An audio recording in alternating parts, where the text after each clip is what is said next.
Good morning, good afternoon, where you are. Hope all is well. Um, Today we shall go through two poets, T.S. Eliot and W.B. Yeats.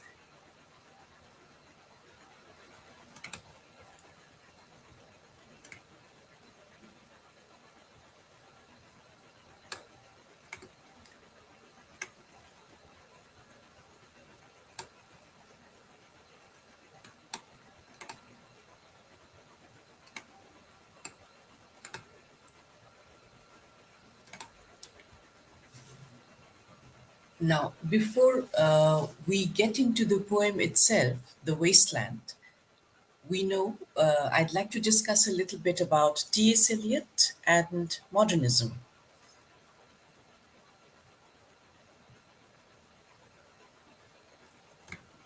Let me just start sharing the slide.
Can you see the slide?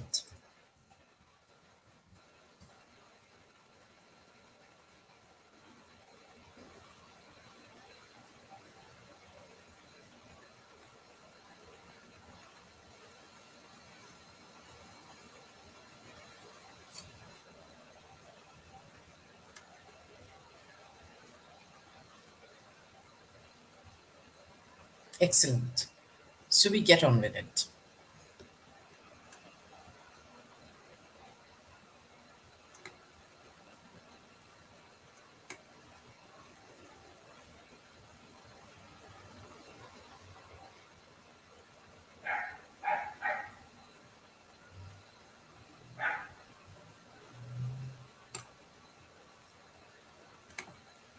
Some features of modernism. Before I take you in straight into, before I dive straight into the poem itself, let's first have a look at the features of modernism. It's uh, it's rather complicated and it's a many featured, multi-featured movement in literature. Now, Eliot was considered as one of the most important modernist poets. The content of his poem, as well as his poetic style, give elements of the modern movement that was famous during his time. It was viewed as a rejection of traditional 19th century norms, whereby artists, architects, poets, and thinkers either altered or abandoned totally the earlier conventions in an attempt to re envision a society in flux. It was also mainly represented by orientation towards fragmentation, free verse, basically to break away from everything that existed in form, structure, content, the constraints of structure, the constraints of form. So we see a lot of enjambment, we see a lot of staccato like broken phrases, broken expressions. It's almost like the poet's psyche is reflected, is saying that I really cannot, because of the writers or the creative artists disillusionment with what was happening, particularly the First World War, where there was carnage, there was killing, there was destruction. They were kind of becoming, this was a rebellious psyche, rebellious mentality towards everything that was held as holy, that was held as something to be observed. The loss of faith, the immense destruction, the immense disillusionment following the destruction, the loss of value, everything is reflected. So it was not a well structured single image, it was often a pastiche or a collage of fragmented images, what they presented. The expressions were broken. They were they were bringing in allusions, they were bringing in images, ideas, concepts from different literature. It's like I cannot express myself through one language, one phrase, one sentence. It's the juxtaposition or bringing together a collage of different images, different expressions, different languages, different philosophies. I don't know which route to take, which path to take to say what I want to say.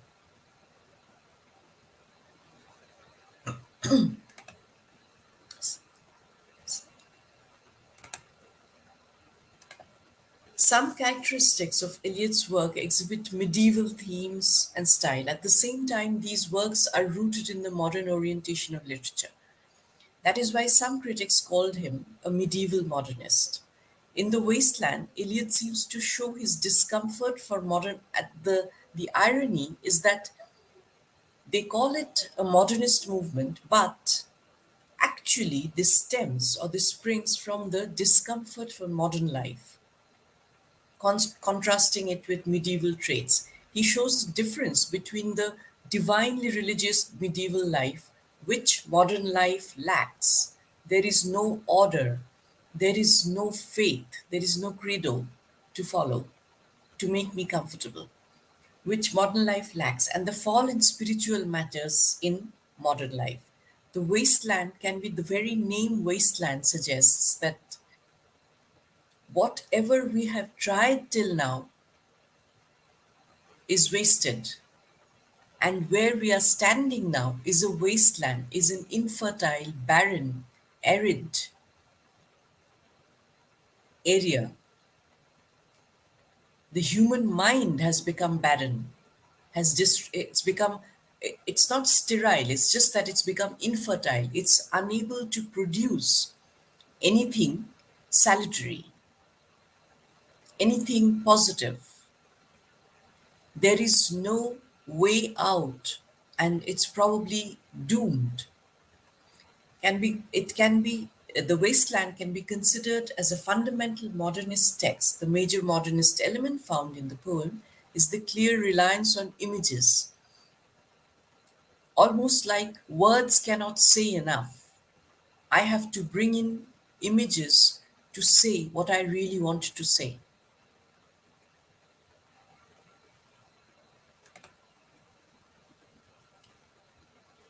T.S. Eliot's Wasteland, let's get into the poem first.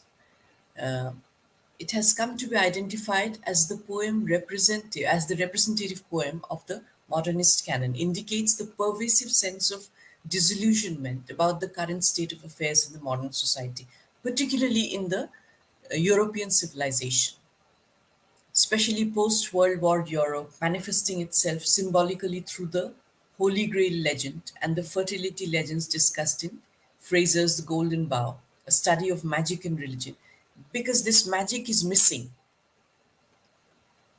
the magic of religion, the magic of the rituals, the magic of the fertility rites, they're all missing. There is no sincere feeling. There is, everything is, people get physically intimate without any commitment, without any sincere feelings. People get, and we often see that There are women talking about sex and attachments or casual affairs uh, without any feeling. They are like dead minds, their souls are dead. So originally it was titled He Do the Police in Different Voices, the wasteland based on the legend of the Fisher King and the quest for the Holy Grail in the Arthurian cycle. As I said, there are images, ideas, concepts from many different sources. Presents modern London as an arid wasteland, though the legendary Fisher King's wasteland has because there are references to stories where an innocent girl is sexually abused, is taken advantage of, and the curse is upon the kingdom of the Fisher King, has the hope of redemption through the healing of his impotency. Eliot's wasteland does not seem to have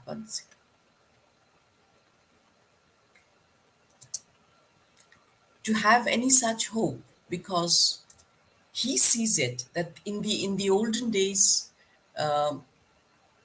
there was some redemption, there was some remorse, but right now there is no remorse. People do things for their own selfish motives. Much of the symbolism of the wasteland suggests these ancient fertility rites, but always gone awry, particularly in such instances as the fortune teller, Madame Sosostris. Built around the symbols of drought, flood, death, rebirth, the poem progresses by abrupt transitions. And this is also a very modernist trait, that there is an abrupt change of scene, there is an abrupt change of imagery. One moment it's this, moment it's something else. Because of the inner restlessness of the poet, because of the disillusion, I really don't know where I'm going. I don't know where this world is going. I don't know where this civilization is leading. So there are five sections in the poem: the burial of the dead, a game of chess, the fire sermon, death by water, and what the thunder said. And it's a powerfully moving presentation of sterility, disruption. There is no natural order followed. And the whole thing is unity, multiplicity of experience, and an urge to return to the Renaissance ideal of a complete man with the unification of sensibility. And of course, Yeats was great friends with Ezra Pound, and Ezra Pound's influence of imagism and fragmentation techniques, the French symbolists' use of sensuous language, and an eye for unnerving and anti-aesthetic detail. Unnerving, sometimes quite, it's almost shaking up the reader out of the general public, out of their complacency.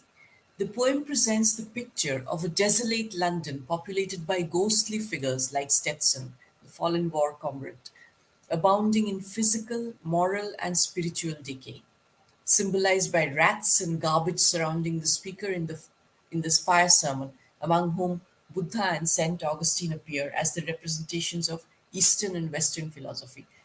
Saint Augustine is a confessional piece, and Buddha is talking about the agony of having a physical existence, that you are born many times just to suffer. So, rebirth, the concept of rebirth is really to bring you into further suffering because we have invited this misery on ourselves. So, there is no nirvana. If you think of being reborn, if the concept of or if the with the existence of rebirth, we are bringing on to us the misery of suffering again. That's it. So there's a futility of man's struggles, however fervent and passionate.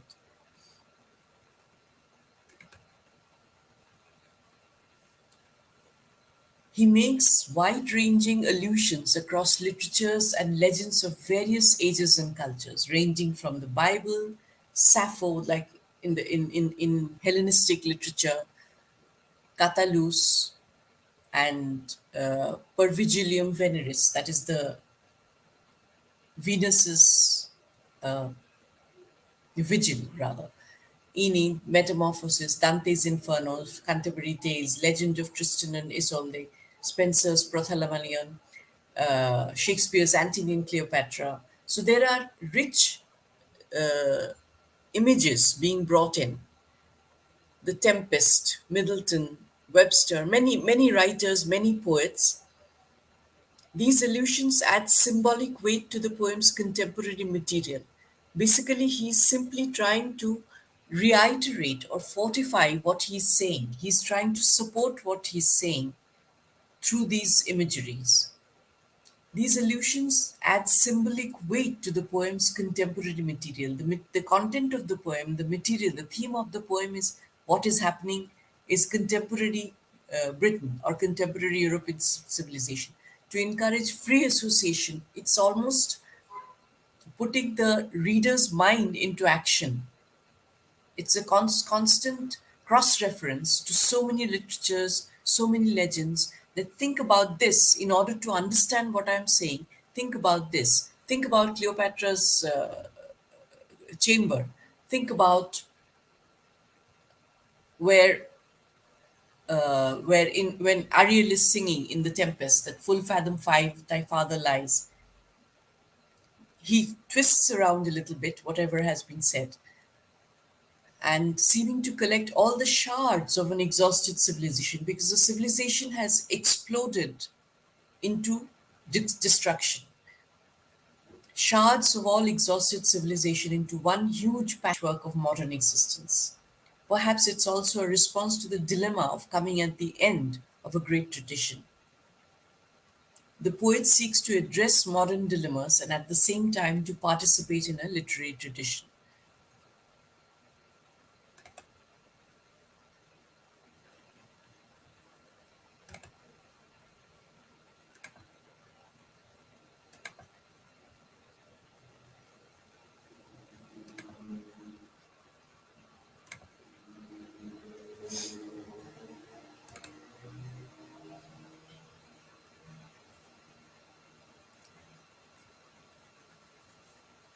See, in the first book, the first section, the burial of the dead, rebirth is despair of.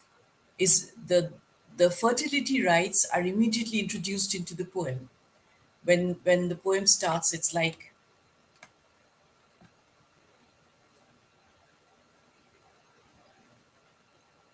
the way he tries to interpret the burial of the dead gods of fertility as narrated by James Fraser in The Golden Bough.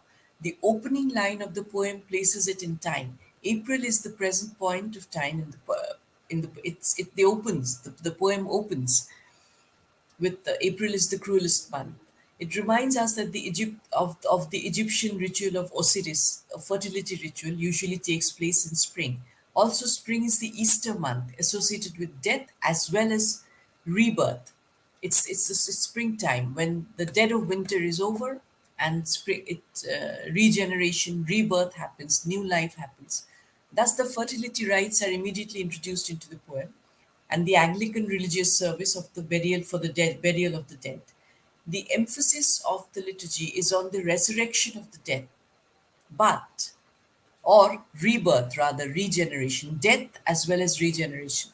But he says that, like I said, in Buddhist, in the sermon, it is said that the more you encourage rebirth, the more you're encouraging fresh sufferings in your new life. To Tiresias, the fisher king, and his fellow inhabitants of the wasteland, April or spring brings the cruel mocking hope of a life in a wilderness of death.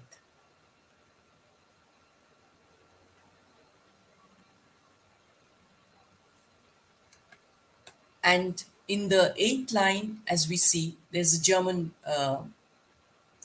line from, it's written in German, but translated, it says, not the least Russian, not the Lithuanian of Lithuanian stock, pure German. The wasteland imagery, it's like saying the passage evokes the idea of the roofless generation drifting around Europe after World War II. They've seen the destructions, they've seen how little value human life has. And there is no remorse for that.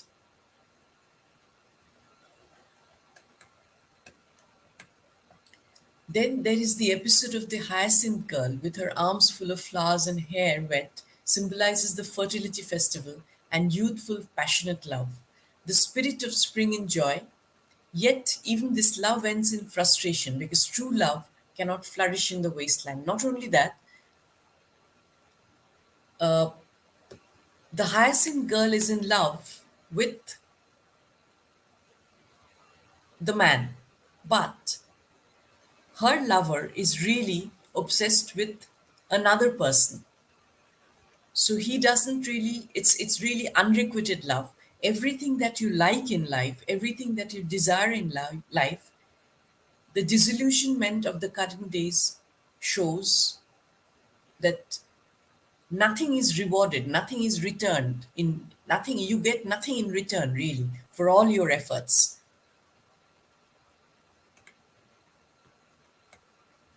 The crowds of people walking in a ring are found in the final part of this section.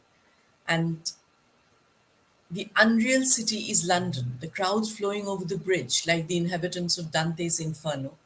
I had not thought death had undone so many. There has been so many useless deaths, there's been so many killings which were not really needed.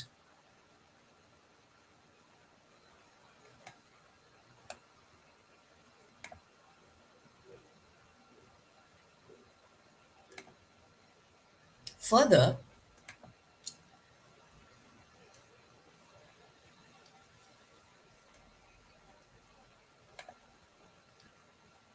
one says that this entire poem is a heap of broken images, simply because it's almost like the poem doesn't really want to present everything in a solid, clear picture. You make your own sense. As just as I'm struggling to make sense of what is happening, this whole world has exploded into shards. Mind you, Eliot himself was psychologically quite disturbed. He had nerve as well as psychological problems. He was physically quite unwell. His marriage, his conjugal life to Vivian Haywood was not the most fulfilling experience of his life. He had many relationships, as he said in his other poems, that women come and go, and they were all kind of unfulfilling, meaningless interactions. None of them matured, and finally he ended up marrying his uh, personal assistant or secretary, Valerie, and who was a lot younger than him. He was, I think, 68 years old when the wife was 30, and she really was a caregiver for him, looking after him, and it kind of shattered the other women who he was having relationships with. So he was unable to take his own relationships as such into maturity, although he remained on, so to speak, friendly terms with his women, with his lady friends. He was incapable of continuing a relationship into something mature, fulfilling, gratifying. So his own mind, his own psyche was quite disturbed. Further, he had health issues. His first wife had major health issues. He had financial problems. He had disillusionment with the present world. He had little to offer in terms of hope. He had little to offer in terms of something positive. Although towards the end of the poem, he says that he often despairs of anything positive coming out of this wasteland. There are ghostly figures with no hope, with no aspiration. They are simply the products of the destructive times.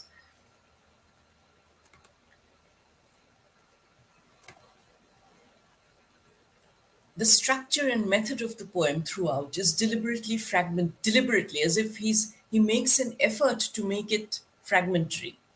He doesn't want to continue in a solid form, abandoning traditional verse forms for free verse to juxtapose monologues or overheard snatches of conversation.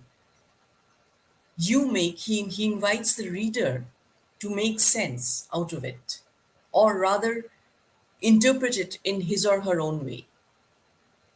Conversation by the inhabitants of the wasteland with allusions, religious teaching, and myth. The resulting heap of broken images both intensifies the portrait of spiritual decay. Simply because I am a restless spirit, I cannot really give you anything cohesive. Everything is incoherent. Now you make sense out of it, and hints at the possibility of redemption. All the techniques associated with modernist literature, most distinguishably its forms and rules, expressed a rebellion against traditional literature. Literature shifted from a romantic, idealized entity to a radical and experimental mode. Even if you, the previous generation, the Victorians or even the Romantics, they showed that you return to nature. You might be unhappy with what you have, but you return to nature. Or the others showed that you at least reestablish your faith in God. But here we don't see any reestablishment in this particular poem. We don't see any hope for a reestablishment of faith or reestablishment of order, reestablishment of a comfortable physical and mental state. The wasteland, we see a lot of alienation and finally see the influence of religion in the wasteland. Written after the horrors of World War One, is a poem of darkness and desolation. At the same time, it deals very intimately with the human religious experience. In the poem, he seeks to convey the failings he sees in humanity in the 20th century. He uses diverse religious allusions, images, and ideas to convey the nature and causes as he sees them of humanity's depravity and alienation. There is loneliness. What happens is, after a horrific experience of a war and the disillusionment, man seems to withdraw himself. He does not know who or what to turn to, where to find solace. The end result is a slow, steady, painful alienation. He has suffered the horrors of a war, and he or she is going through a spiritual decay, a process of spiritual decay, a process of psychological decay. He or she slowly withdraws or does things, turns human beings into very selfish creatures. And selfishness, again, breeds more cruelty.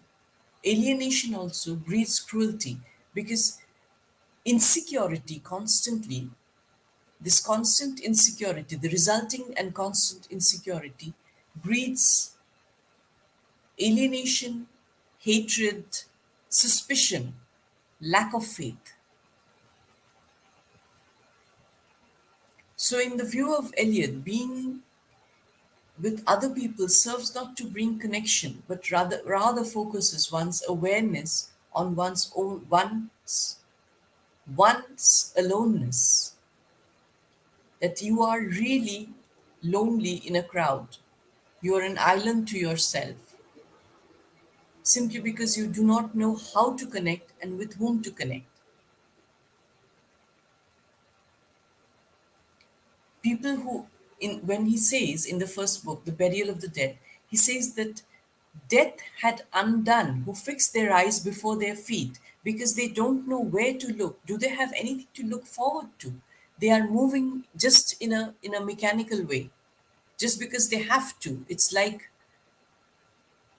they are already spiritually dead, almost spiritually dead. They are almost, um, their faith is not there anymore. They are hollow inside. So they simply move with their eyes before their feet because they have nothing to look forward to, nothing to focus on. They have empty looks which convey nothing.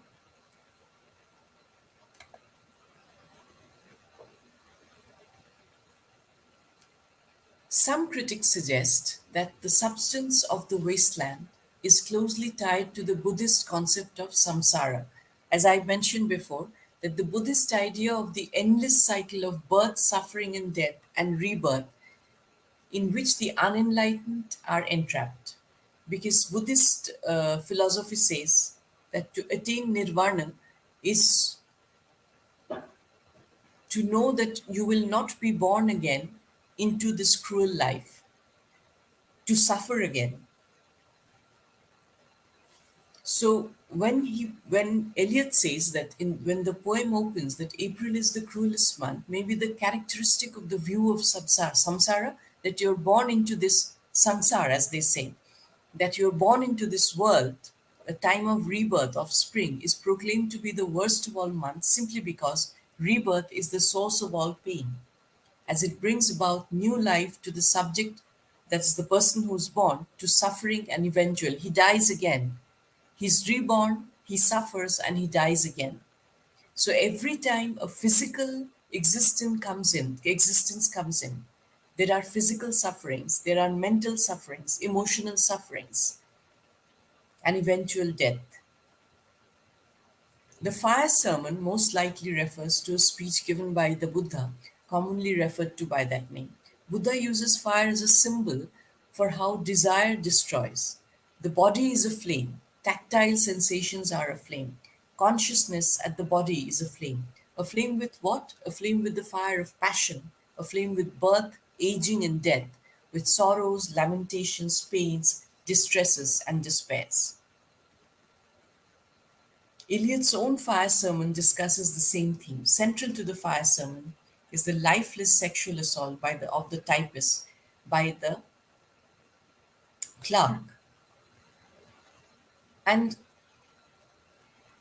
as he repeatedly says that no experience is fulfilling. There is aggression, there is bitterness, there is indifference. There is this absolutely cruel indifference, lack of pathos, uh, there is no empathy. Nobody feels for anybody. There's been too many deaths, too many destructions. People have become totally devoid of any feelings or any kind of emotional involvement in anything they do. There is an indifference. There's a cruel indifference. There's a cruel apathy that I do get involved in a sexual assault, but so what? These things happen. And then there are the discussions between the women at a bar, and the rich lady says, I really don't have a marriage. And the other woman says, well, I really don't know there is no meaning in a relationship as such. There is just hypocritical, superficial conversation, just as the life itself has become superficial without any profundity, any kind of depth, any kind of substance in it.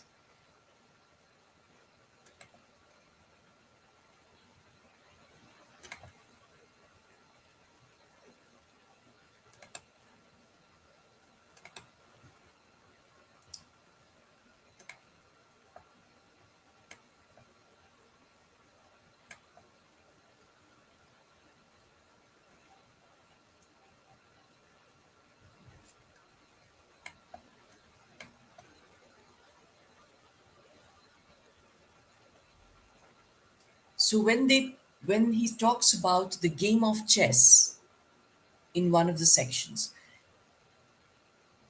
the games that it's really like a very the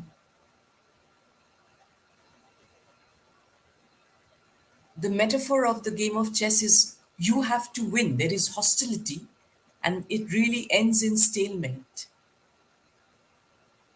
There is feeling of it's almost like fencing, psychological or emotional fencing. In the second part of the section, Nightingale sings in the desert, anticipates the night. No longer does the nightingale sing of the modern times. The woman talking to another woman friend in a pub about the marriage of Lil and Albert shows an infertile. The marriages it's themselves are infertile. The gossips are about unfulfilling marriages, infertile marriages. There is no intimacy, there is no emotion. And the tragic picture of a marriage based on sex without love. And the hyacinth girl, she too, like Philomel, is rudely forced into a sexual activity.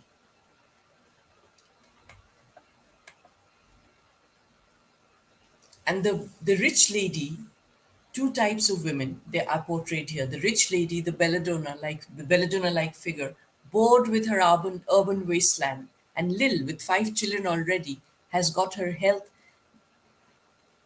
She's not, there is no involvement in the relationships. There is loss of innocence, there is loss of moral values, whether it's in marriage, whether it's in relationships, whether it's in living life itself, there is no value left. And simply whatever is there is just unholy love.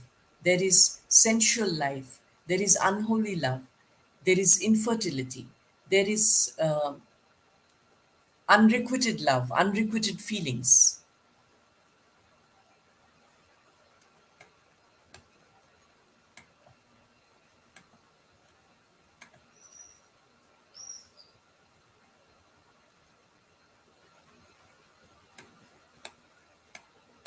And then there is, in the section 4, there is death by water. After fire, the water comes, but it does not help to restore life or bring fertility to the wasteland. It brings its instead death. Phlebas, the Phoenician, is another manifestation of Mr. Eugenides, the one-eyed merchant. In the original manuscript, there was a much longer piece. Remember, the wasteland was heavily edited by Ezra Pound. Anthropological idea of death by water is part of fertility rites narrated by where she refers to pagan deities like Adonis, whose effigies were thrown ritually, like we do our immersions, death by water.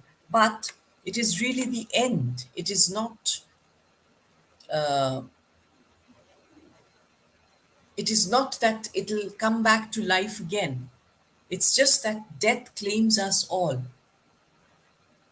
It's by death we are expecting to be reborn, but reborn into what? Reborn into another life of suffering. Then the fifth section, what the thunder said, is probably the most complex section of the wasteland. The title is derived from Brahma or Prajapati's voice speaking through through thunder in the Brihadaranyaka Upanishad. This is the fifth and last section of the quester's final ordeal, which is to enter the chapel and traverse a desert.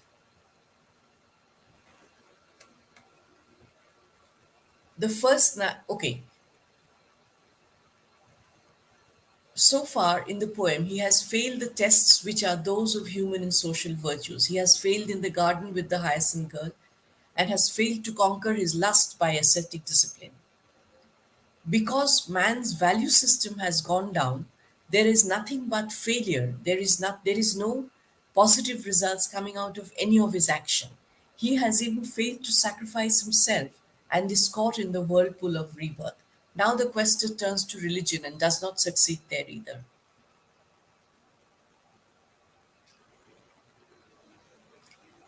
The The quester is walking through the barren landscape of the wasteland. There is no waters, only sand and rock. The air is full of thunder, unproductive thunder. But it is thunder that threatens, it does not bring rain. And of course, he can only hear the sound of cicadas filling the desert. In Tiresias's mind's eye, following the quester and identifying the quester with himself, the landscape changes to that of Eastern and Central Europe after World War One. The air is violet as it was in the fire sermon when the typist was seduced. The quester's ordeal turns now into a series of nightmarish visions, and the landscape eventually changes to India. Why? Because he's probably looking for to the Orient to bring in some message of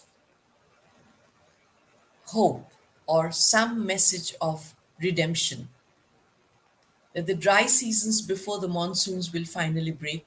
Black clouds are gathering over the Himavan, that's the Himalaya, and the Ganga was sunken. Eliot gets the matter from Kipling's Skim and the Sanskrit scriptures. The final ordeal by questions is from the Upanishad, in which God Prajapati, that's the creator, utters the syllable Da 3 times and asks the demons, the gods, and the humans, what does it mean to you?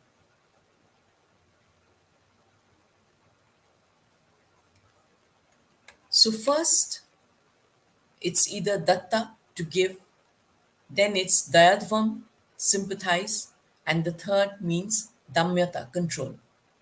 So, probably only through this discipline, three disciplines, that humanity can find some hope of redemption or something to go back to from the current misery.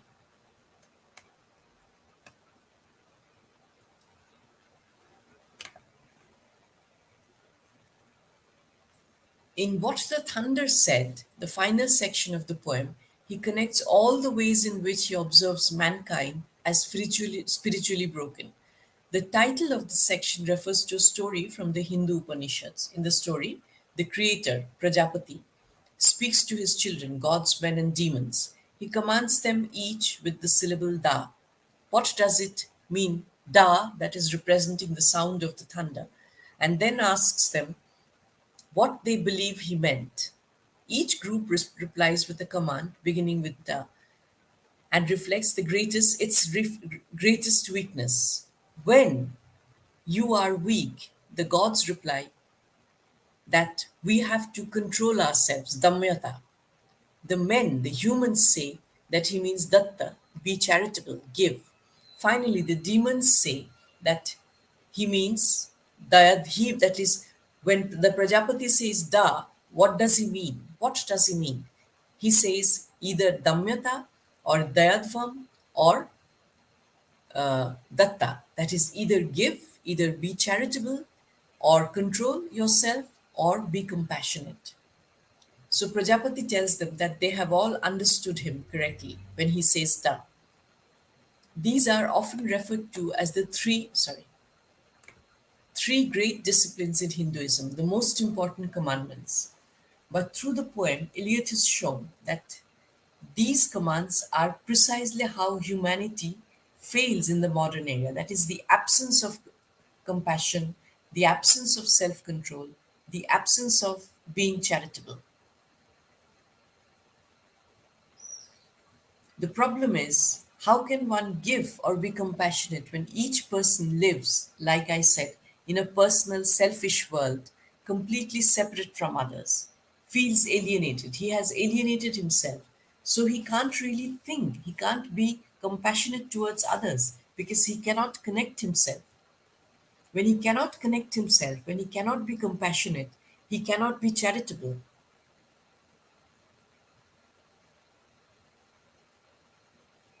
And if there is an absence of these two qualities, that is compassion and charitability, then of course there is no self control.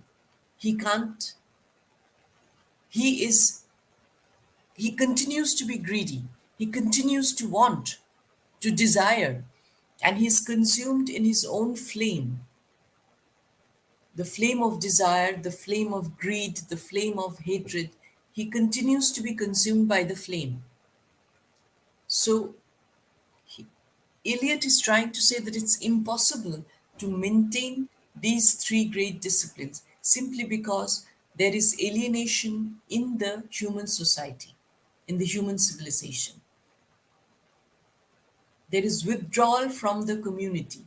There is lack of understanding for others. There is lack of compassion. And hence, people are empty, they are empty hearted. They are dead in their souls. So they simply move on without knowing what they are doing. There is no purpose in life.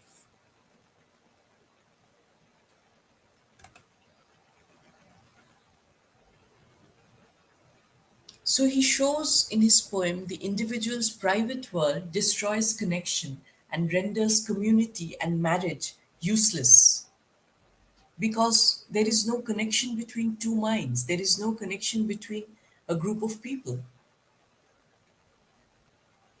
And he says that the destruction of the war shows that the Western civilizations, the Western religious traditions have actually led people into depravity and destruction. The pervasive sense of disillusionment about the current state of affairs in the modern society, especially post World War Europe, manifesting itself symbolically through the Holy Grail legend and the fertility legends. That there is the search for, there is a search for something better, but it's not there.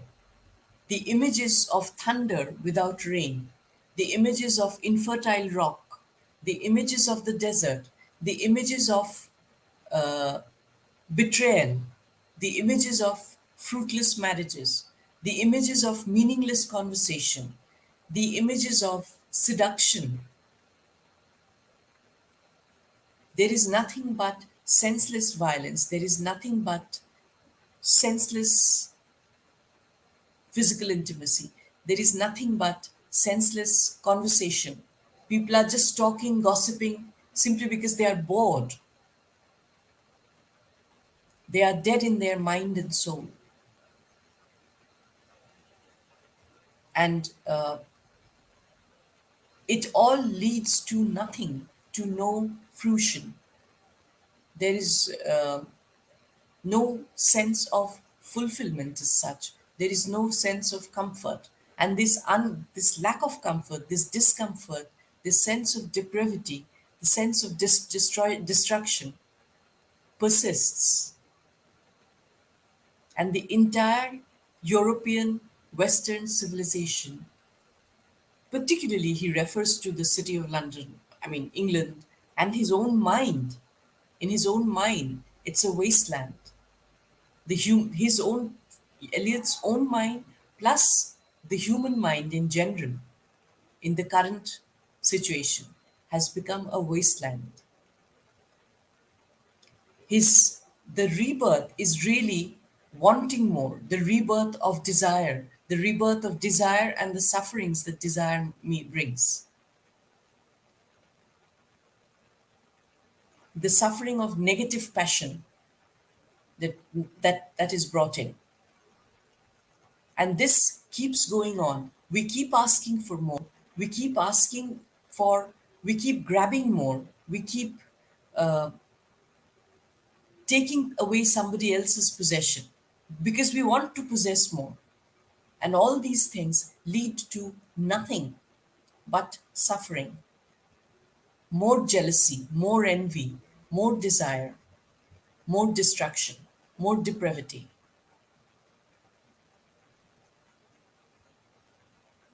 So what in the olden days were happy occasions, the fertility rituals, the rebirth rituals, the springtime, now has turned to cruel times.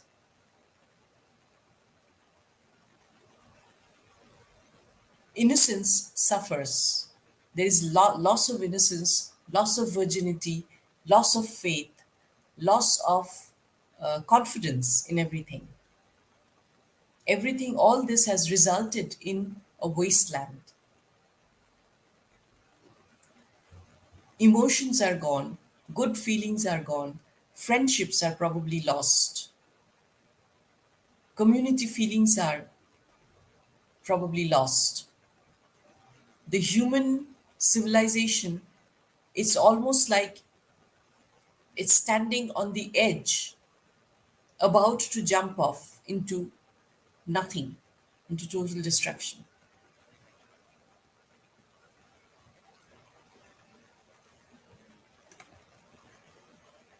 I'll just take a 5 minute break and come back. Just give my voice a bit of rest.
Right.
So we move on to William Butler Yeats. I'll do Yeats,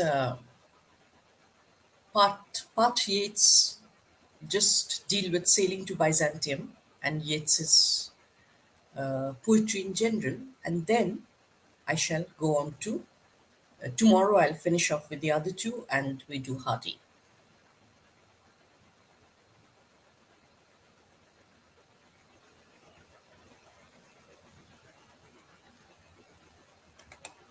Let's look at his background.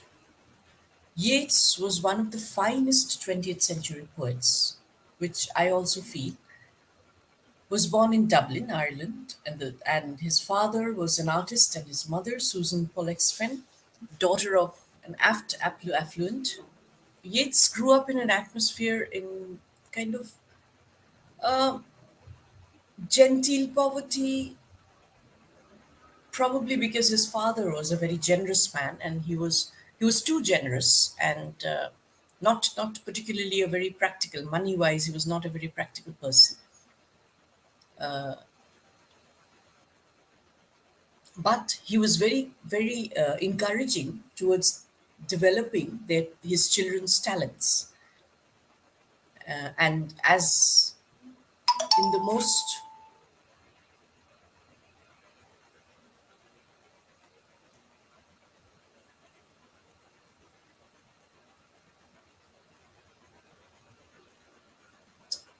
where's this now?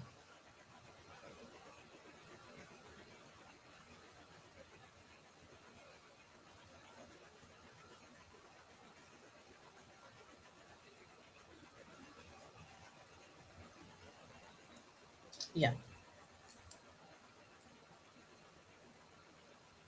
mind you, Yeats was deeply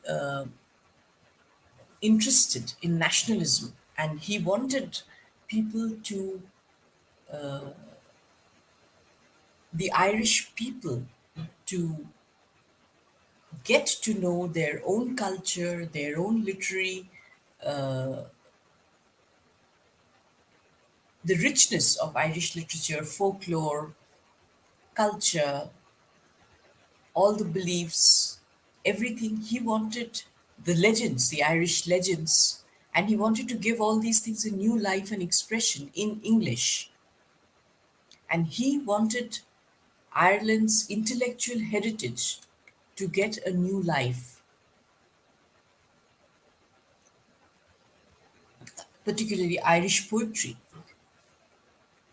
In his work, The Wanderings of Oisin, he took his inspiration from Irish myths and legends to create a work of enduring charm and grace. Now, Yeats was interested in many things. He was interested in nationalism, he was interested in writings, he was interested in drama, he was interested in the occult, he was interested in spiritualism, in Buddhism, in astrology. He was a he had an extremely fertile mind, and his association with, or rather his obsession with Maud Gonne, the actress and the activist. Further, it resulted in furthering his creativity, so much so that Morgan told him, when he proposed to Morgan many times, she told him that I'm very glad that I said no to you because my absence has contributed more to your creative talent than my being together with you would. Had I said yes, it would probably put an end to your creativity. Think how much my absence and your desire for me has created. Some of the most beautiful poetic work has been created for Maud Gonne. Maud Gonne herself led a very checkered, colorful life, and it is believed that Yeats actually proposed to her as well as her daughter, and he was rebuffed by both of them, of course.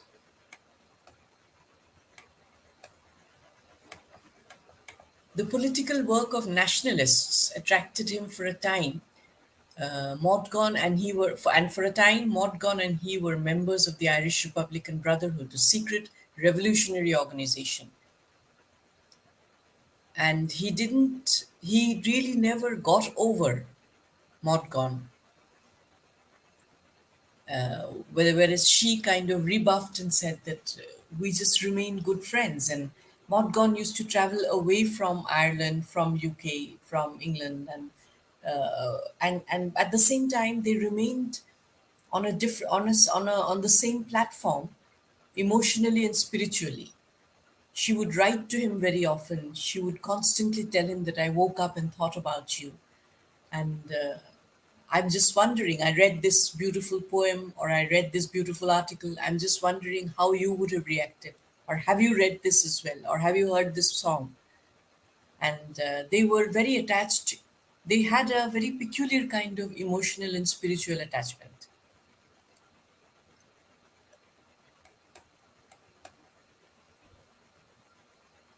So he, through his writing, he used,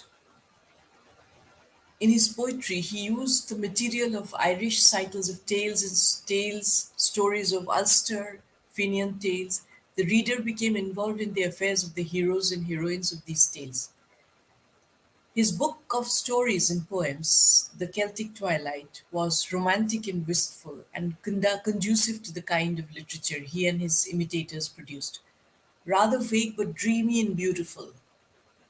And it kind of invited them into a world of magic, world of folk tales, almost a world of fairy tales, and discussing. He began his native Celtic elements in a more complex way, discussing the symbolism of the rose and always correlating themes of age old beliefs and to mystical rites such as the fertility rite. The real culmination of his Celtic poetry came about in The Wind Among the Reeds. He had another association with Lady Gregory, which was very, very beneficial to him. Apart from being his sympathetic mentor when he was in dire straits, she rekindled actually his interest in folklore. The Irish theatre came into being with her help. And then his marriage to Miss Lees transformed his life, and he wrote prolifically. A vision revealed his ideas on history and the working of the human mind. In this vibrant new venture, the disillusionment and angst that marked his poems in The Wild Swans at Cool and in Responsibilities was swept away by a new surge of creativity. He wrote Michael Roberts and the Dancer, Robartes and the Dancer, and poems in series A Man Young and Old, expressed the theme of love in a novel manner of narration. Um, he was influenced by and greatly moved by the Japanese no drama showed in his four plays for dancers. And then, mind you, Yeats was very, very closely attached to Oriental works of Oriental creative works, especially Indian. So, although by birth an Irishman, he was the most influential poet in English literature before T.S. Eliot. The influence had not been technical or even literary, as purely aesthetic. His way of thinking, his whole life, by his complete devotion to the art of poetry, maintained a standard, a sort of poetic procedure from which he never swerved. With his Yeats was a very instinctive writer. He often created a world of magic, a world which is distant from the world we live in. Hence, Byzantium, the world of art, the world of magical art, where the decaying life of flesh is made immortal.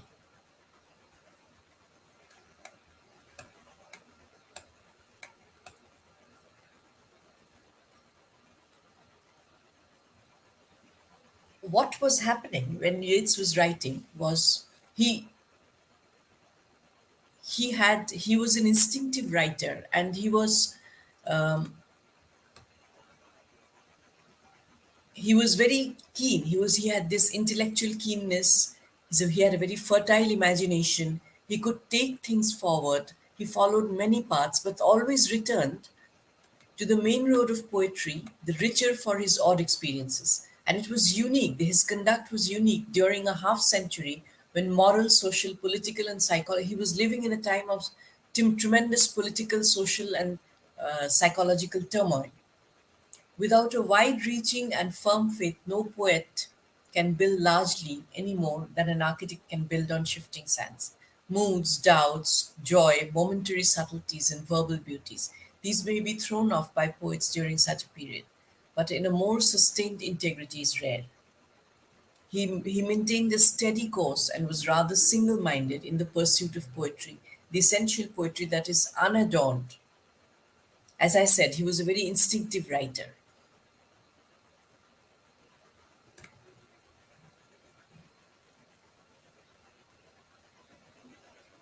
Sailing to Byzantium,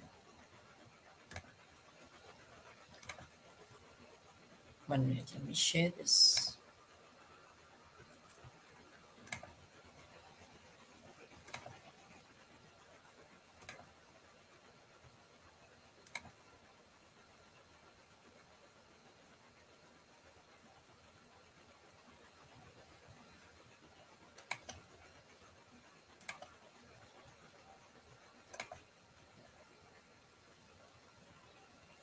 is one of the best known poems of Yeats.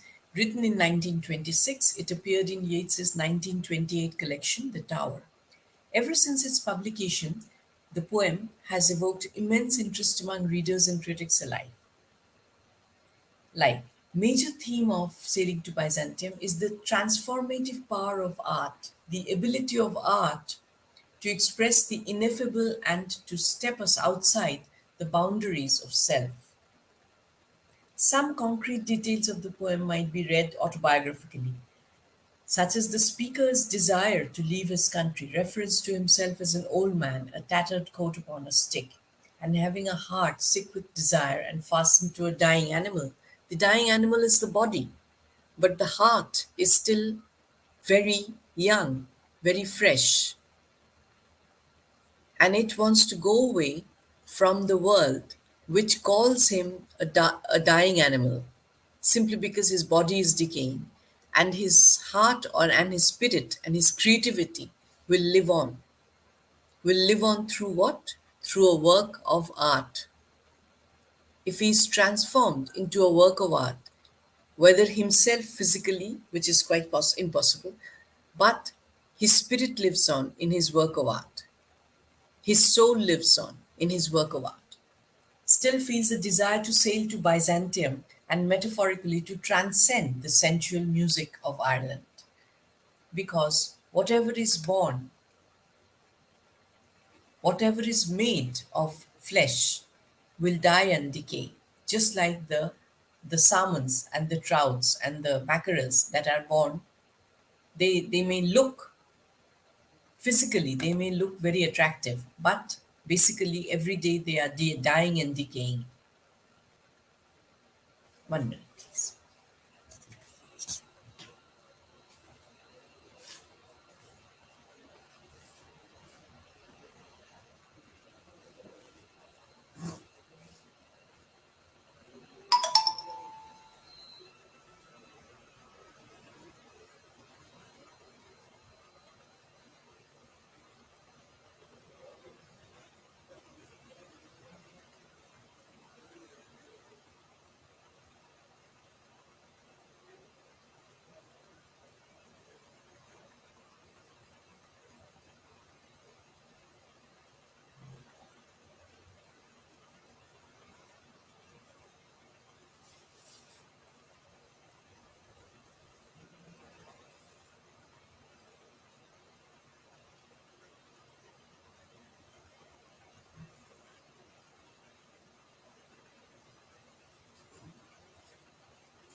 So his idea is that he expresses a growing concern with the problem of age and the attitude in his later poetry.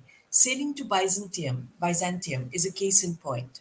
Old age, according to Yeats in this poem, is a time to leave behind the sensual mire of the dying generations and to contemplate on the artifice of eternity. So this is Yeats really believed that one could attain eternity by becoming part of art or by converting oneself into art, because art will not die. Man will live through art. Man will be immortalized through art. His body might decay and degenerate and die, but his soul and his creativity and his spirit will live on through art. Represents a picture of a voyage from the material world to the holy city of eternity. The poem is about a spiritual quest. The poet wishes to go towards Byzantium, which is a symbol of the world of art and culture and also of spirituality. It's historically a holy city of Eastern Christendom. He makes it a secular city of poetic imagination. He rebuilds the city to suit his own ideals and chooses to find his own art reflected in its conventionalized designs and symbols. See, his idea is that whatever I have seen in Byzantine art or in classical art, works of art rather, it has endured. The body will not stay, but a work of art will always stay, is eternal. So if I can only convert myself from a living, dying, degenerating, decaying human being into a work of art, I shall live on forever. So this man's desire for immortality is achieved by converting himself, very simplistically put, into a work of art, or creating something like immortal work of art. In a BBC interview, he said, "I have been writing about the state of my soul.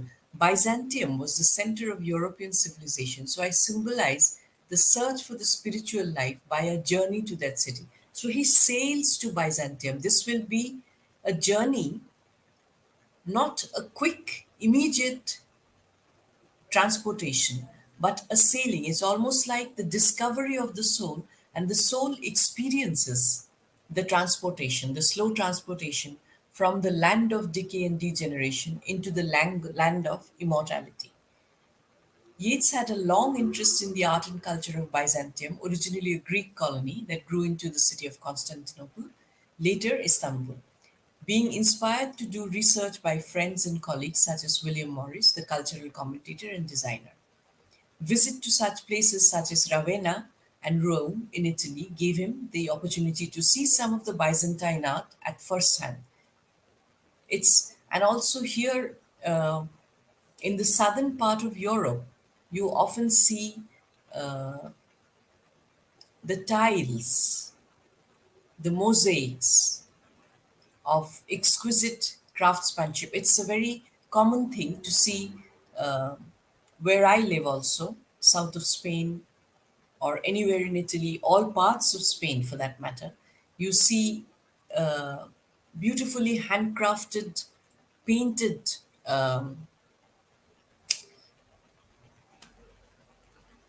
I think in India, we see it all the time. In Rajasthan or even in the south, we see ceramics or earthen pots painted from olden times. Here, it's a very common sight to have. You might see even today, where the village where I live, we still have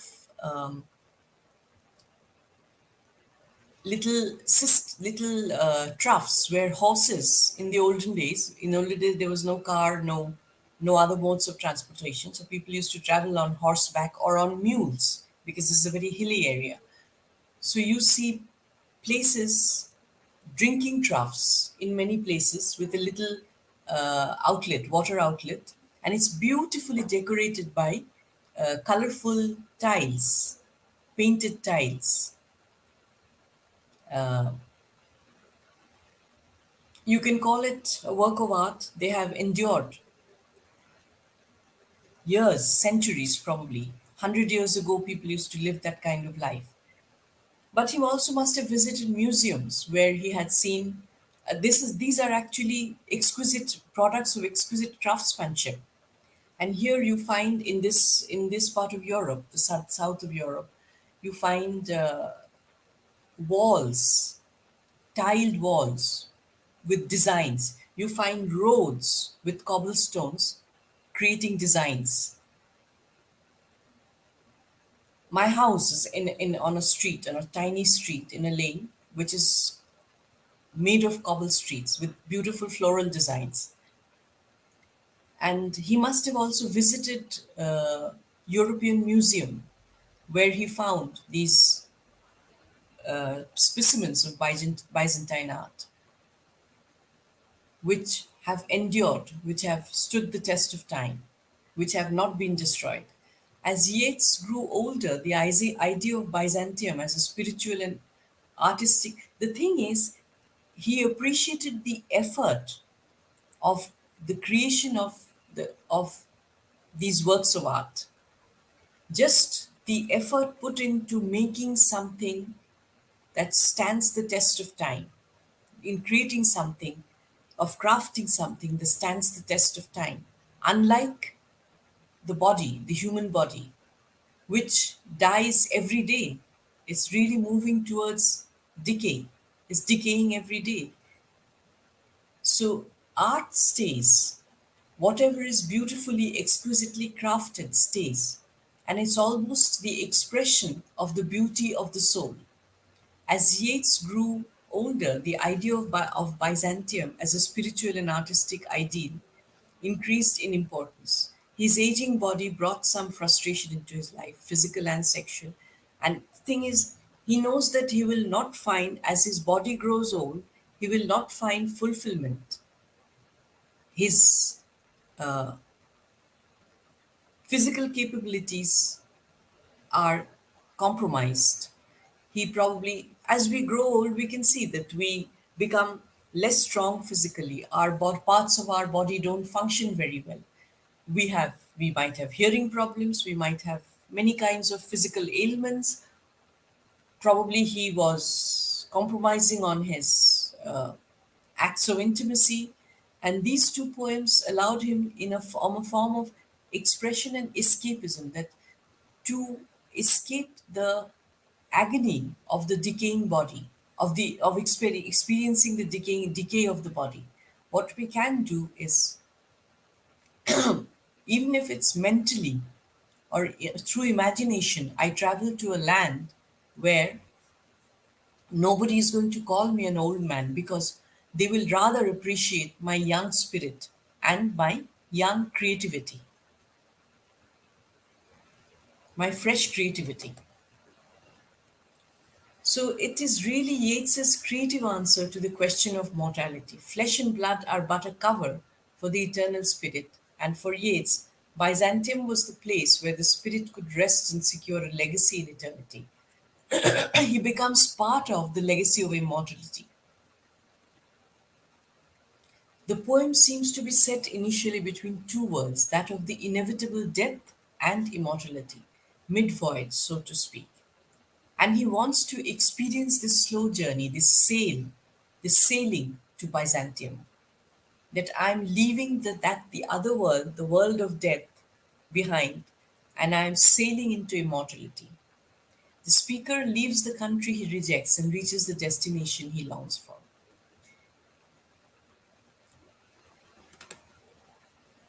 So for him, Byzantium is a paradise, a place of cleansing flames.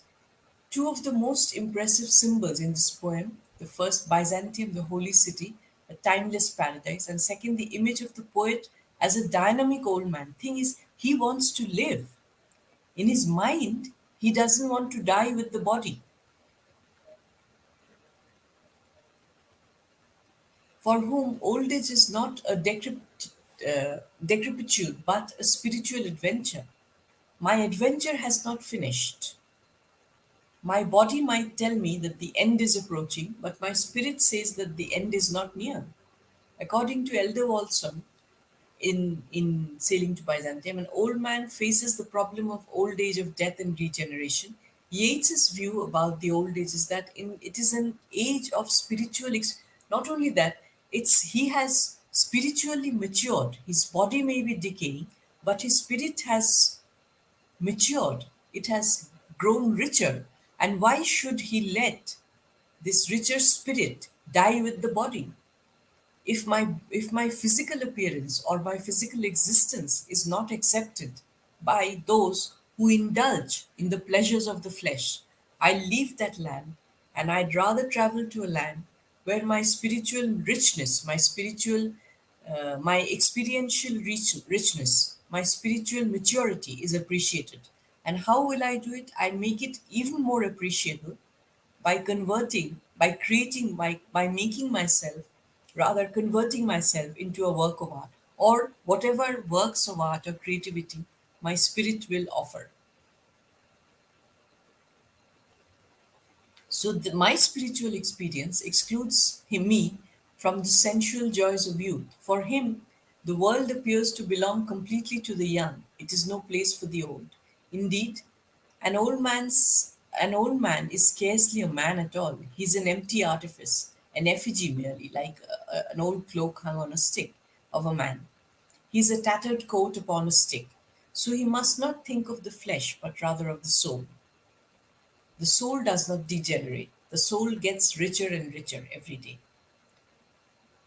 The young, wrapped in their sensuality, are ignorant utterly of the world of the spirit. Hence, if old age frees a man from sensual passion, thank goodness for that. It's really he's unburdened himself from his sensual desires, from the longings of sensual passion, and he moves further on to enrich his spirit or his soul even further. He may rejoice in the liberation of the soul, but the soul can best earn its own greatness from great works of art. Hence, he turns to those great works, but in turning to them, he finds that these are by no means mere effigies or monuments, but things which have souls as well. He finds his soul in the work of art, and art finds its soul in the creativity of the poet.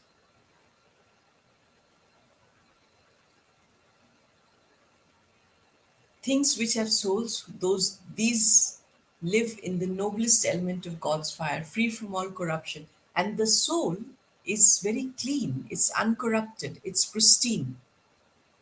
It has not fallen prey to the fleshly desires. The soul remains untinged, untarnished. It is still there to create something immortal.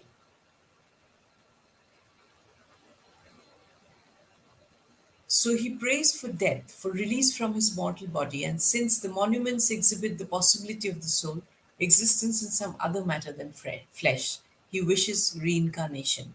Let me live and let me relive.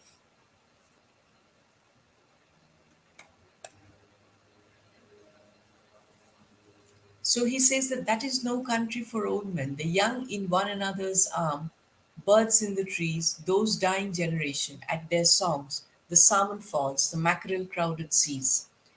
Ireland or youth is compared to the Garden of Eden, almost, this parallel, a biblical parallel, from which expulsion is certain. Why? Because they have known too much, they have experienced too much, they have fallen prey to the pleasures of the flesh, of the body. Hence, one day or the other,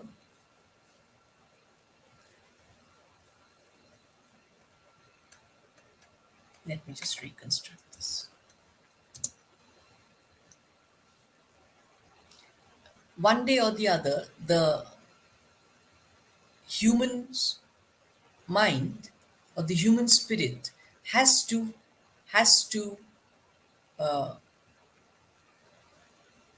leave behind the desire for fleshly fulfillment, fresh for physical gratification, and look for something that ennobles him, that he has to sublimate himself. He has to get out of those that rut and go for something more sublime, more noble, more enduring. The comparison of youth with summer is a traditional one, but the image of the bird as a symbol for the immortal life of art is typically romantic. So we could say there are references. We could almost liken it to Shelley's To a Skylark or Keats's Ode to a Nightingale. But Yeats reverses the usual romantic flight from the city to the countryside and sees the city represents the immortality of art. Whereas the romantic said that let's get out of the city and go into the arms of nature to find immortality, to find things that endure. But Yeats said that I don't have to go to the country. I'd much rather go to a more sophisticated city which will appreciate the sophistication of my creativity, which will appreciate the sophisticated the sophistication of my soul, which will appreciate what I make, even when my body has decayed. Even if I am an old man, I know that I have a rich soul, I have a rich spirit, and I'd much rather travel to a city which has the understanding and the appreciation of art, of what my soul and my spirit can recreate, still create rather.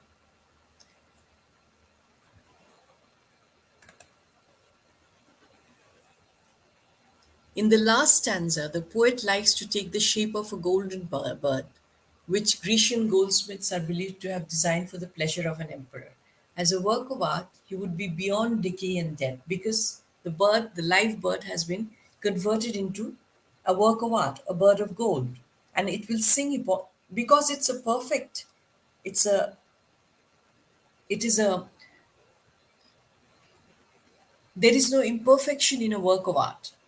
Hence, the work of art will endure. It will stay forever. It will never get destroyed. There is no decay for the work of art. It'll sing forever. So his creativity will keep enthralling the future generations, whereas his body may not be there at all. The artificial bird will be placed on a golden bough and it will sing songs of all times, of what is past or passing or to come. Because the bird has been in the past, it can sing songs of the past, songs of the present, and songs of the future. And the poet really wishes that when he becomes a golden bird or when he becomes a work of art, he will, his song or his creativity will also be a timeless one. His creativity or his song, so to speak, of spiritual ecstasy will be a timeless one. He'll live on forever. Only by converting himself or becoming a work of art can he expect to live forever, to attain immortality.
Now, Sailing to Byzantium and Byzantium are companion pieces, typifying many of the poems of Yeats's maturity.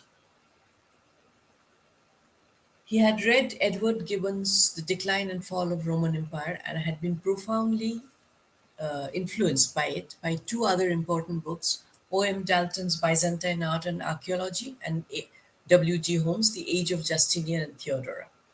The age was an ideal utopic one for him, and the symbolic meaning he attached to the legendary city was enunciated in a vision. He revered the age when aesthetic and practical life had been one and undivided. He, he said that in order to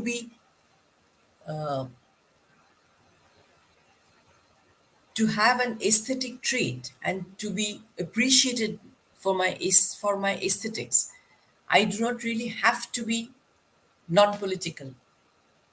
I can be both at the same time. During his visit to Italy in 1907, he admired the wonderful mosaics at Ravenna and again in 1924 on a visit to Sicily. He had seen the Byzantine mosaics at Palermo and Mondrake. The entire Byzantine era seemed to him as a thing ethereal and sensuous at once, spirituality and the politics, merging into a unified whole. They are not disjointed. He regarded Byzantium as the center and soul of European civilization in the 8th century and the true source of its spiritual philosophy. For him, Byzantium is the magic world where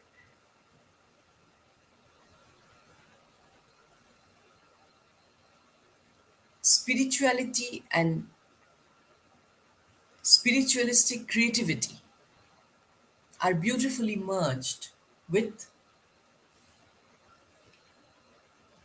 concepts of politics. They are not divorced from each other.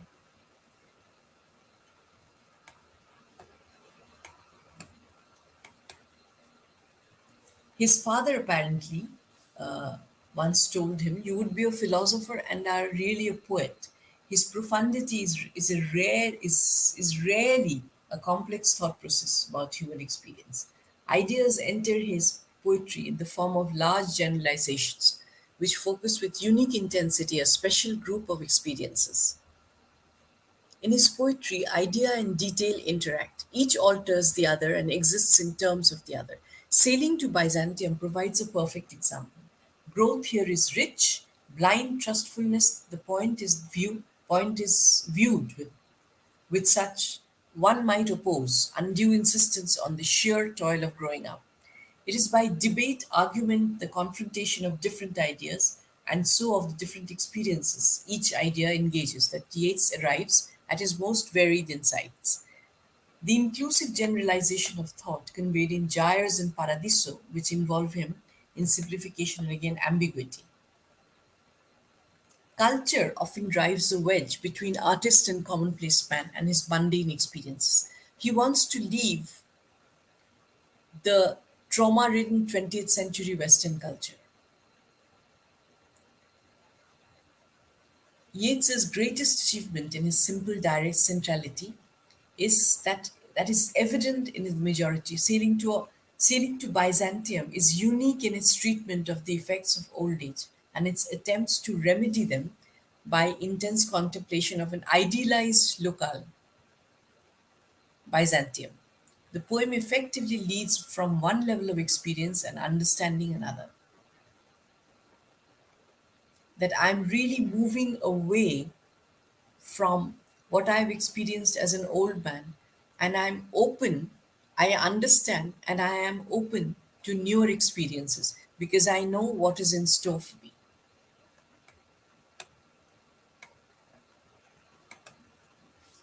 One minute.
So he says his philosophy is that the image is also highly significant for if we fling ourselves. Now he says that youth, this is no country for old men. That is fine with me. I accept it because I don't really need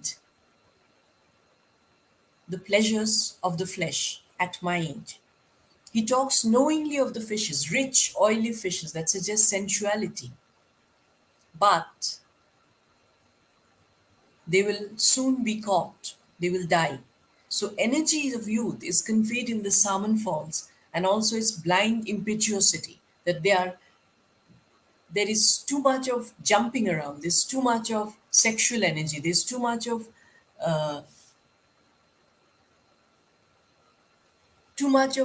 hankering for sensual pleasures, which are transient. We, in this country from which I want to, this land from which I want to move away, we are simply praising the temporal. Whatever is begotten, born, and dies. Nobody really, youth doesn't really accept that. The fact that you are actually moving towards death and all these youth fawning, all this unnecessary, I mean, not unnecessary, but constant giving in to physical pleasures and only looking for physical pleasures and fulfillments. In doing so, we foolishly neglect and ignore the things of true worth, the permanent products of man's mind, art and philosophy that are true monuments of imaging intellect. If you give in too much to the body, to the bodily requirements, and forget about your soul, forget about your mind, forget about your creativity, then you will die like the salmons that are constantly, blindly, foolishly jumping upstream just to be caught and killed. Though Yeats realizes that the world of youthful sensual delight is no longer for him, he notes in the second stanza that age, physical decay has nothing to do with with spiritual decay. Absolutely. But in order to keep his spirit alive and in order to keep his spirit sparkling, he must move away from a land which only indulges in sensual pleasures. whose only priority seems to be the search for sensual pleasures. So he notes with passion that an aged man without youthful physical energy is totally wretched, unless soul clap its hand and sing, and louder sing for every tatter in its mortal dress. Unless soul says that I find music in every little tear that your body is wearing. With countless poets down to the ages, he shares the deep philosophy that physical decay should be counterbalanced by new spiritual energy and insight. Because that is what your man is endowed with. And not only that, man, it's a blessing. For the animal kingdom, there is only a physical existence. That it is born, it grows, it procreates, and it dies. It's either caught and killed or it just dies a natural death. There is no wish for living on forever, simply because there is no soul, there is no spirit, there is no mind. Whereas for the human being, there is always this wish. The human being knows that physically he will die, his body will die, he will die. Death will come one day, definitely. But I can live on through my work, through my art. Because art can never be destroyed. It is as it is as a symbolic source of that insight that Yeats at the end of the stanza, having finally sailed over the rough and treacherous seas of life, seeks homes in Byzantium. And once in the third stanza, in Byzantium, he addresses himself to the saints depicted in the mosaic on the walls of the churches. O sages standing in God's holy fire.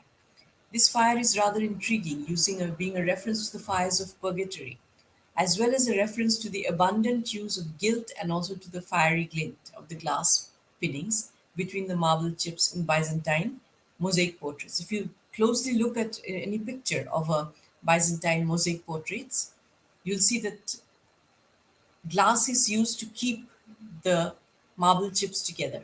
It is strange that saints should stand in fire. Possibly sages, pre Christian philosophers who had a vision of truth, are being evoked here.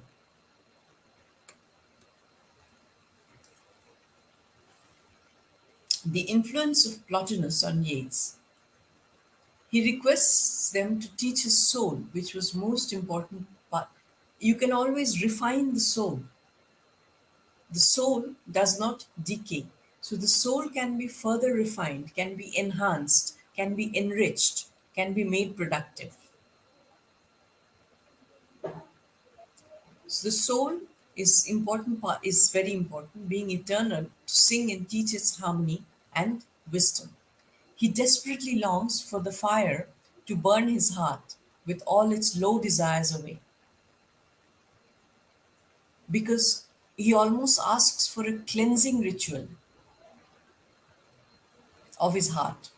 Purify my heart so that I can create more. By his heart in antithesis to his soul, he means that the heart will hold emotions, passions that might cloud my soul. I do not want this kind of emotional attachment which might bring me down, which might weigh my soul down, because my soul has to be free to be immortal, to create immortality. So his heart is tainted, sick with desire, and fastened to a dying animal, which is the body. It knows not what it is. It simply has wants. It simply wants desire. It simply has desire. It simply wants carnal fulfillment, which inhibits the progress of the soul, which inhibits his creativity,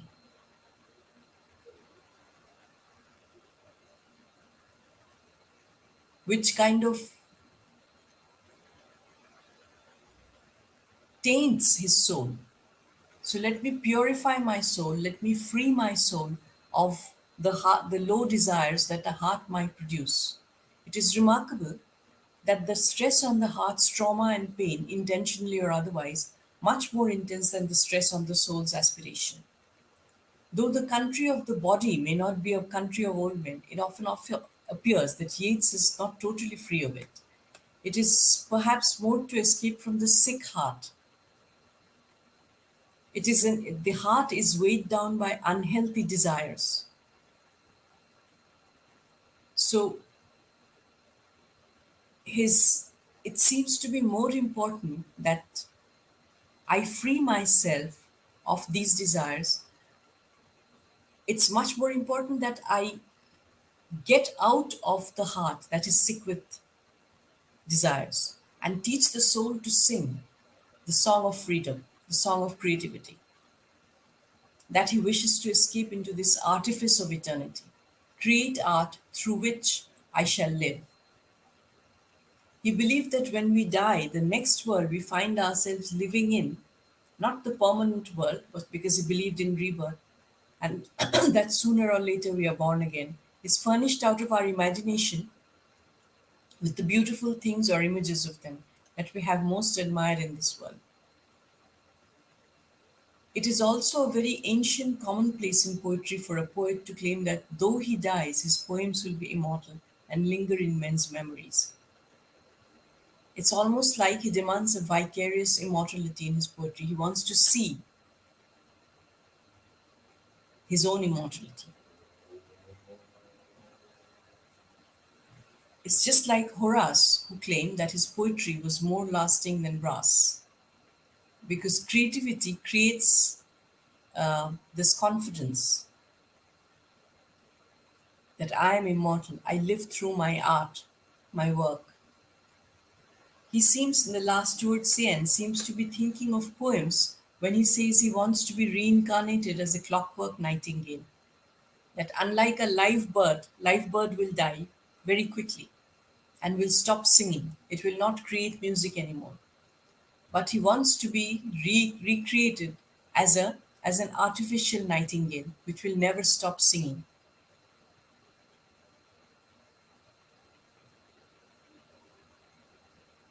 So what I should really become is a piece of rare craftsmanship. So whatever my soul creates, or whatever my soul becomes and creates, must be a piece of rare craftsmanship to be preserved, to be kept forever. Such a toy was once made for one of Byzantine emperors, and he also might be having Hans Christian Andersen's story about the Emperor of China. Actually, in that story, there was a real nightingale who used to come and sing, and then somebody brought an artificial bird, and it sang, and the emperor ignored the real nightingale because the artificial bird, you just wind up and it sings, and it never stops singing. And then one day the artificial bird, the clockwork bird, breaks down and it sang no more, and the emperor fell sick without the music. And that is when the old nightingale, the real nightingale, comes back and sings again. So this is really a story which is quite the reverse, quite contrary to what he's trying to say, Yeats. But I think it's more towards the story of the bird, the golden bird made for Byzantine emperors, which would constantly play music. That is, his work of art that is created will never stop enchanting the people of the future.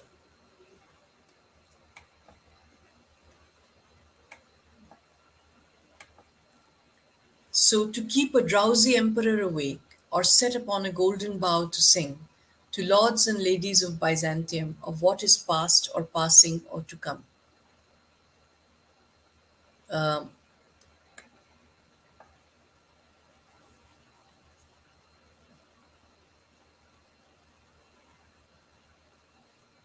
it's almost echoing that whatever is begotten, born, and dies. The lasting impression is of Yeats, aged and a little disillusioned, seeking to escape from the transience of life to the permanence of art, which I have said before. However, he finds that all art can celebrate is once again transience and the joy and pain of life. At the end of the day, art reflects life. He traces a similar pattern of escape from life to art and return to life in Byzantium, return to immortal life. Critics have often called this tendency one denoting weakness. It is rather Yeats's greatness that even when pursuing fantasy quite deliberately, he found himself in the end, through fantasy, heroically and re encountering reality.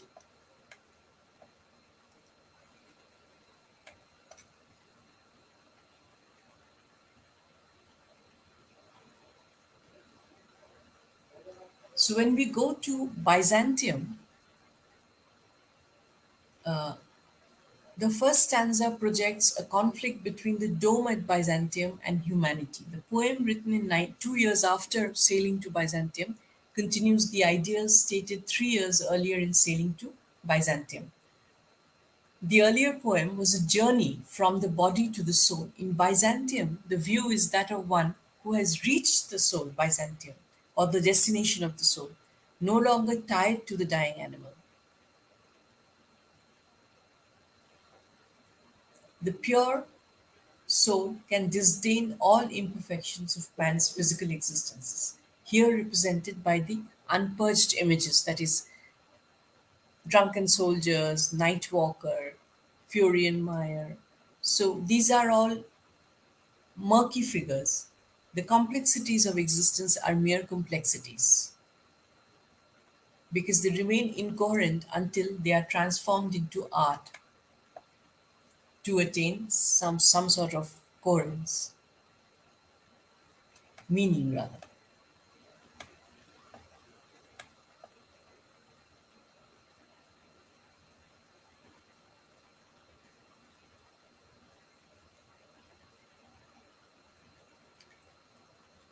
Earlier on in the second stanza, after an initial indecision of typical of Yeats, it's his he's transformed first into a shadow or a phantom and finally into art. See, his obsession with uh, permanence, his obsession with lasting impact, his obsession with being there in other people's mind was so great that he was willing to leave everything, everything. I leave my country where my age is is a problem. I cannot be physically active as I used to be. Hence, probably I'm berated. Hence, probably he's ridiculed. Hence, probably he's made to feel useless. But if I reach Byzantium, if I've sailed there, I have sailed there, reached there as a richer soul. The thread is wound around the Egyptian dead, the winding path is completed, the body dies. When the winding path is completed, the body dies, but the soul's journey starts. It takes an unwinding path, traveling in the opposite direction, not towards mortality, but towards the immortality of art. So that explains the paradox in dead or breathless mouths responding to the call of other dead mouths. This is only a repetition of what Yeats called the singing school in sailing to Byzantium. The schools of the past have left behind monuments of their own magnificence, from which the souls of the present and the future may learn. Art learns from tradition, disdains man, becomes superhuman, and attains life in death. See, art has its own belief, art has its own principles. And art does not always have to conform to the general rules of what the body goes by or one's physical existence goes by. So the souls of the past have left behind monuments of their own magnificence, from which the souls of the present and the future may learn. Art learns from tradition, disdains man, becomes superhuman, and attains life in death.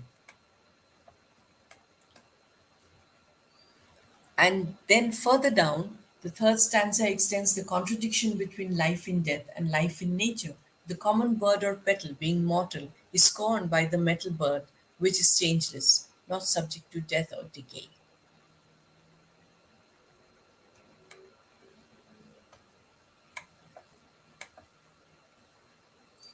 The pavement mentioned in the first line of the fourth stanza is one of the places of architectural interest in Byzantium, and therefore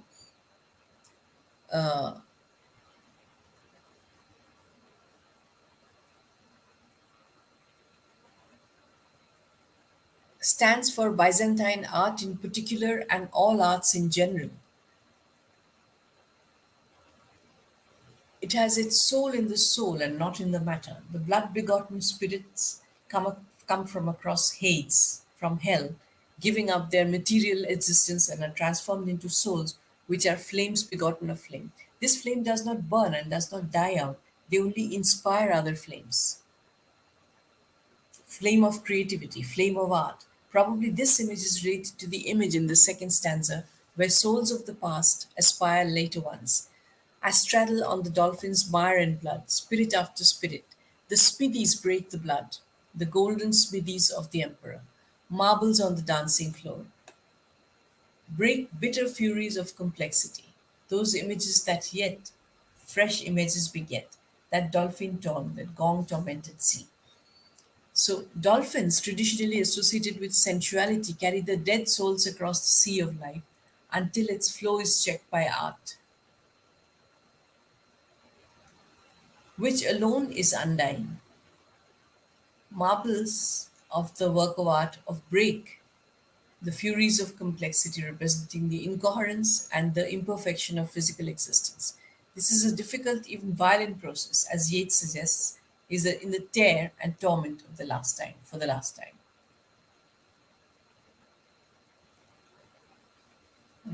Let's see if my thing is. Have you all got the answer sheets?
We shall stop here today. You had some queries about your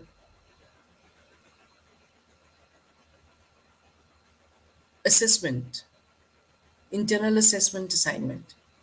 Ask me in the chat thing.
Okay, first thing is some of you had asked that the course number, the marks assigned to the course says 100 marks. That is for your final exams. What you are doing is an internal assessment. So obviously, this is part. Don't worry about the word limit.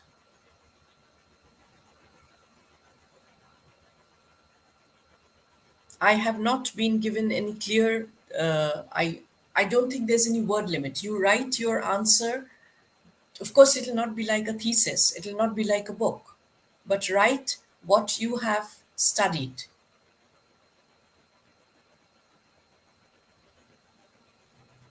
For each course, the marks.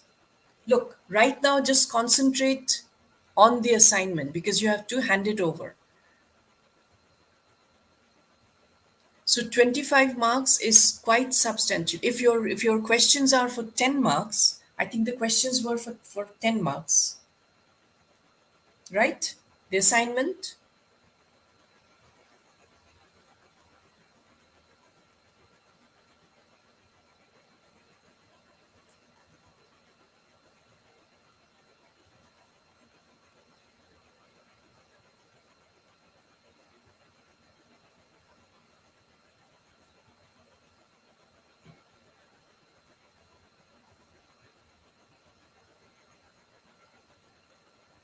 If the question is yes for assignment, so just concentrate on that. Right now, you are handing over the assignment. So if it's a 10-mark question, it can't really be a 15-page answer. Just make it, I mean, there's no word limit. You will have to write what you have to write. For example, if you're asked something like when I taught you Tennyson, you've got your reading material plus you've got some of my notes, guidance notes. For example, if I say write on, evaluate my Porphyria's Lover as a dramatic monologue, it's not going to be a 10-page answer, it's not going to be a one paragraph answer. What I we have studied as dramatic monologue, a bit of what is a dramatic monologue, what it actually, why it was done, how, why Browning did that, what are the characteristics, and then you, exactly the way I have taught, that this is what the characteristics of a dramatic monologue is, short, then concentrate more on, say, Porphyria's Lover as a dramatic monologue. What analyze the poem, what he says, and how the characteristics of the dramatic monologue fits into the poem. That is all you have to write. Just, I'm just giving an example. I don't even if it's, if there's no question like that. You say that the dramatic monologue is really whatever I have given you notes on, that it's one person speaking, it's a monologue, it's not a soliloquy. So it's really seeing things from the speaker's point of view, and it's not the poet speaking. It's really creating drama in a situation. So Porphyria's Lover, how do you liken Porphyria's Lover as a dramatic monologue to the principles, to the features of dramatic monologue? So he's trying to make, it's a very dramatic moment. The background is created, the drama is already created. There's a storm raging, and there is storm in the heart of the speaker, of the protagonist. And in this moment of turmoil, he kills Porphyria simply because he wants to eternalize, dramatically eternalize that one moment, the instant. So you elaborate on that. It's a 10-mark answer. I'm not here to decide whether you can give more time or not. It's decided by the university.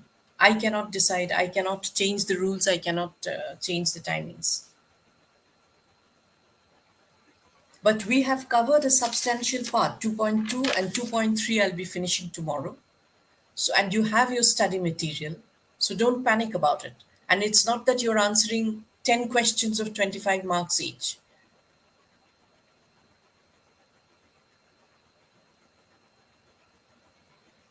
These are not terribly big answers, but not one-liners either. Not one paragraph or one-liners. So you have to write a bit, quite a bit, and it also depends on how relevant and how to the point you're answering. You could write 5 pages meaning nothing. So study your material, whatever has been given to you, or whatever has been taught. We'll be finishing Eliot, Yeats, and Hardy tomorrow. Eliot we've finished, and we've done Browning and Tennyson and Christina Rossetti. So if you get questions from there, I think there'll be plenty of choices. So write from there.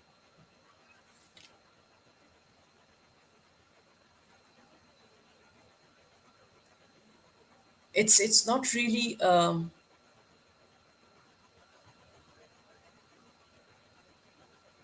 it is not really in my control. Kathakali pastoral elegy, I have given you the characteristics.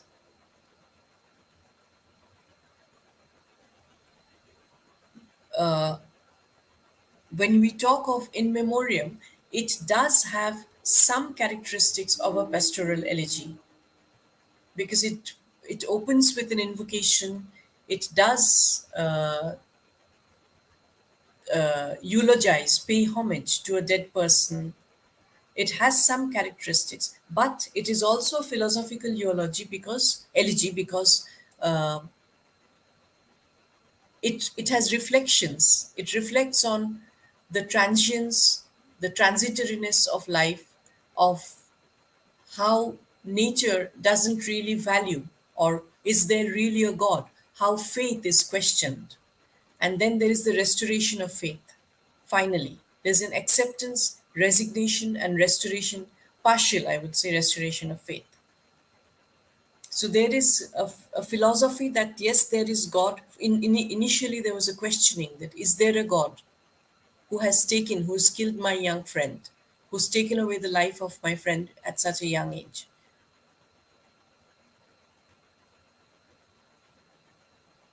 So there are elements of pastoral elegy, but the philosophical elegy is when a philosophical thought process comes in, which you see in memory.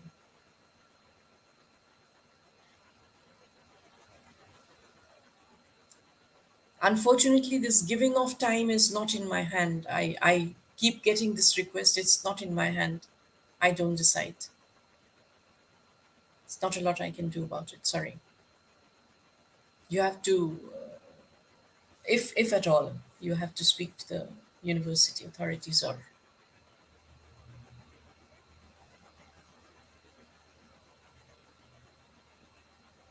you can ask the office if you want. I really cannot suggest. I'm not in control of this.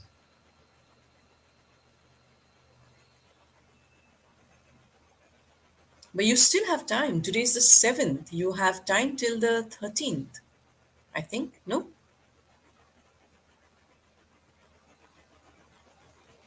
Look at the question and see the marks assigned to each question and write your answer accordingly. The module in the course could be for 25 marks, 50 marks, 60 marks. Your question should be, no, there is no, I can't see any word limit specified. So what is not mentioned in the question, don't bother about it. You are asked a question, you're given a choice of questions to answer, and you're given marks for each question. So in each section, you might have a choice from 3 questions. You answer in only one, and the marks allotted is 10 marks. So you just write according to that. Are we clear on this? Nowhere does it say word limit. So if it doesn't say word limit, don't worry about word limit. But as I said, for a 10-mark question, you don't have to write a thesis. Don't write too much, nor just one line or a small paragraph.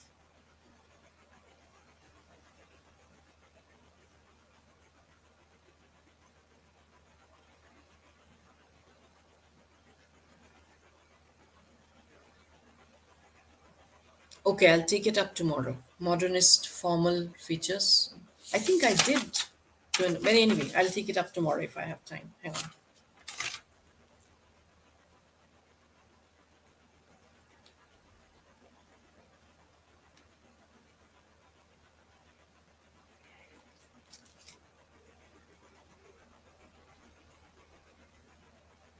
Where did you see 25 marks?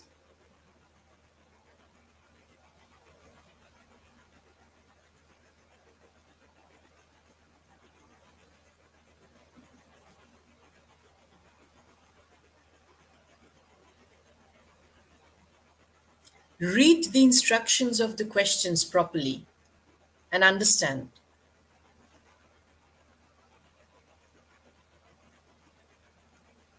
Supposing you are asked to answer 2 questions from one section. So the total could be 20 marks, but each question could be for 10 marks. So write your answers accordingly.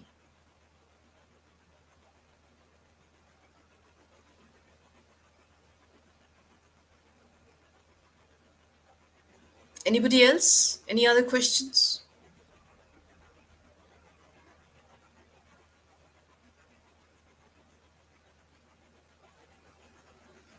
Any further questions on the timing or short time, long time, too short a time? I cannot sort that out because that's a decision taken by the university, or you have to take it up with them. I am in no power to alter those things.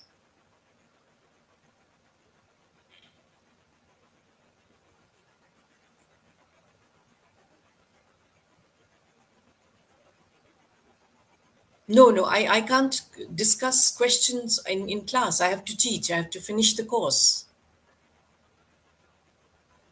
You've been given your study material. I give my own notes. I cannot discuss each question. That will be me answering the questions.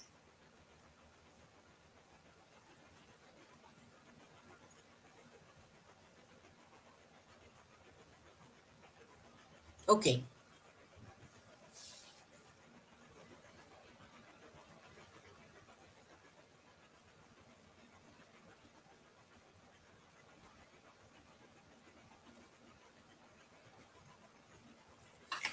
You will write your answers, scan, and make a PDF with name, roll number,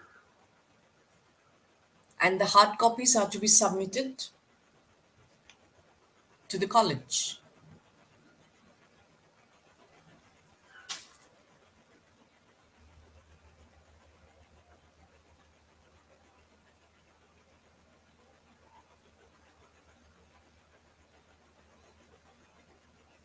Write an assignment in A4 paper. Yes.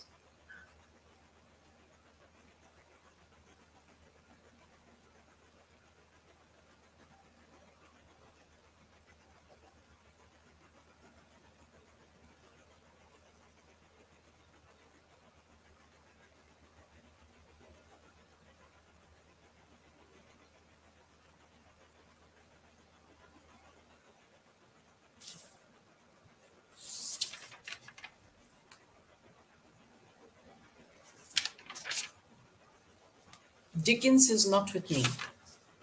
I'm not teaching you Dickens. Take it up with Dr. Palit, please.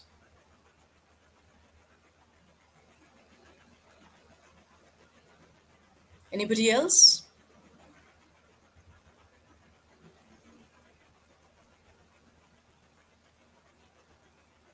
Okay, we stop here today. And I shall continue with Yeats and Thomas Hardy tomorrow. And maybe I'll find some material for modernist formal.